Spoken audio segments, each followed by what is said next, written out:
बिस्मिल्लाहिर्रहमानिर्रहीम। अस्सलाम वालेकुम। मेरा नाम है इरम ज़हरा करबलाई और मैं आपके लिए फ़ारसी ज़बान का कोर्स लाई हूँ जो कि उर्दू ज़बान में है। ये उन अफराद के लिए है कि जो फ़ारसी ज़बान को सीखने का शौक़ और शगफ़ रखते हैं। उनके पास फ़ारसी ज़बान सीखने के कोई मौक़े दस्तयाब नहीं हैं, और अगर हैं भी तो वो इन इंस्टीट्यूट या कॉलेज यूनिवर्सिटीज़ में फ़ारसी ज़बान सीखने के कोर्स में दाखिला लेने की या तो सकत नहीं रखते या उनकी फ़ीस अदा नहीं कर सकते। उन तमाम दोस्तों के लिए एक छोटी सी अदना सी हकीर सी कावश है कि वो इससे भरपूर फ़ायदा उठा सकें।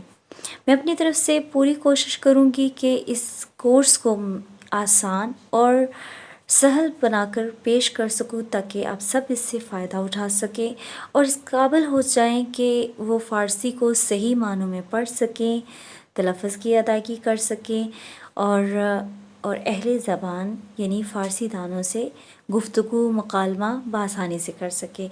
ईरान का पहला नाम फ़ारिस था जो कि बाद में ईरान बन गया। ईरान में वैसे तो बहुत सारी जगह ऐसे हैं कि जहाँ पे ज़ियारतगाहें मौजूद हैं, लेकिन दो शहर बहुत ज़्यादा अहमियत के हामिल हैं, मशहद और कुम। मशहद हमारे 8वें इमाम अली रज़ा अलैहिस्सलातु वस्सलाम का रोज़ा मौजूद है, और कुम में जनाब मासूमा फ़ातिमा सलामुल्लाह अलैहा का रोज़ा है। इसके अलावा जमगरान जो कि जहाँ मस्जिद है जो इमाम ज़माना अजल्लल्लाहु ताला फ़रजहु शरीफ का मकाम है और उनसे मंसूब मस्जिद है। ज़बान हमारे एहसासात और जज्बात और ख़यालात के इज़हार का वाहिद ज़रिया है। ज़बान जुमलों की तकरार से वजूद में आती है और जुमले अल्फाज के मजमूए होते हैं। अल्फाज मुख्तलिफ़ नोइयत की आवाज़ों से तश्कील पाते हैं।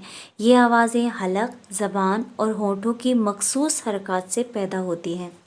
हर ज़बान में ये आवाज़ें मख़सूस अलामतों में लिखी जाती हैं जिसे रस्मुल ख़त कहते हैं, और इस ज़बान के हरूफ़ तहज्जी कहलाते हैं। लिहाजा किसी भी ज़बान को सीखने के लिए इस ज़बान का रस्मुल ख़त जानना और हरूफ़ तहज्जी से आशनाई बहुत ज़रूरी है।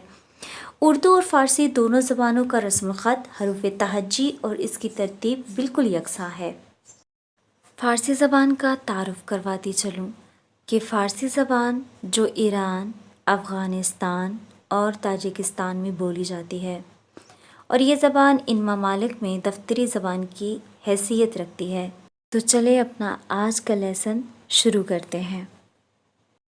उर्दू हरूफ़ तहज्जी में टे, डाल, रे हिंदी की वसातत से उर्दू में आए और रे फ़ारसी ज़बान से उर्दू में शामिल हुआ।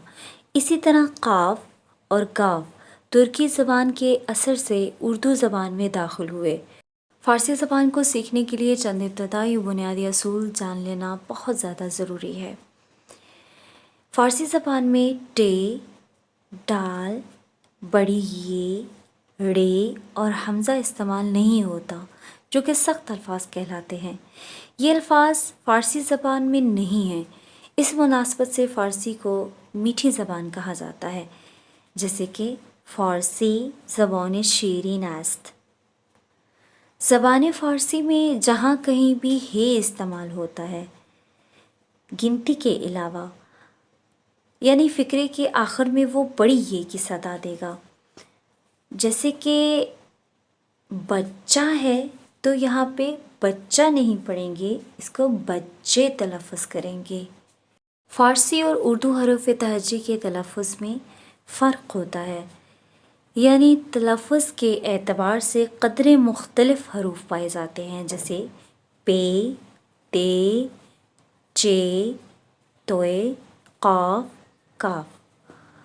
पे को फ़ारसी ज़बान में फे के तलफ़्फ़ुज़ से अदा किया जाता है। मसलन पर को फर कहा जाएगा, जैसे पंजरे, परचम। ते को फ़ारसी ज़बान में थे के तलफ़्फ़ुज़ से अदा किया जाता है। मसलन ताज को थौज अदा किया जाएगा। चे को फ़ारसी ज़बान में छे के तलफ़्फ़ुज़ से अदा किया जाता है। मसलन चाह को छौ कहा जाएगा। توئے کو فارسی زبان میں تھ تلفظ سے ادا کیا جاتا ہے۔ طوطی کو ٹھوٹھی کہا جائے گا۔ قاف کو فارسی زبان میں غین تلفظ کیا جاتا ہے، مثلاً اقبال کو اقبال کہا جائے گا یا آقا کو آغا کہا جائے گا۔